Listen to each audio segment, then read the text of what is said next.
Salut, sunt Ovidiu și o să-ți propun exercițiile pentru astăzi.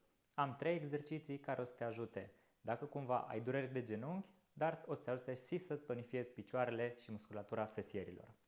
Primul exercițiu și cel mai simplu sunt genuflexiunile, unde avem grijă să coborâm cu genunchii cât mai depărtați și ideal să coborâm cât ne permite flexibilitatea de mult.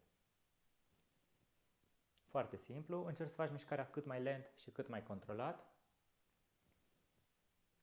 Chiar și dacă ai durere de genunchi, acest exercițiu poate să te ajute să scapi de ele, să-ți întărești musculatura picioarelor, ca toată greutatea să o poată suporta musculatura și nu genunchii. Încă 3 repetări. 1, 2, încordez, 3. Perfect. Al doilea exercițiu o să fie fandări, înspre înapoi și o să duc piciorul înapoi, cobor, revin și schimb piciorul. Repet această mișcare.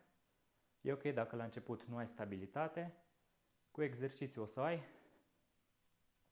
Respiră. Dacă simți nevoie de pauză, oricând poți opri videoclipul și revii după.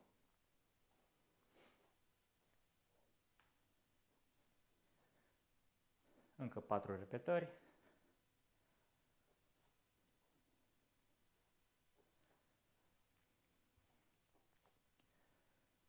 Foarte bine. Și al treilea exercițiu o să fie izometrie în genuflexiune. Dacă vrei, poți să-l faci la perete pentru că va fi mult mai ușor.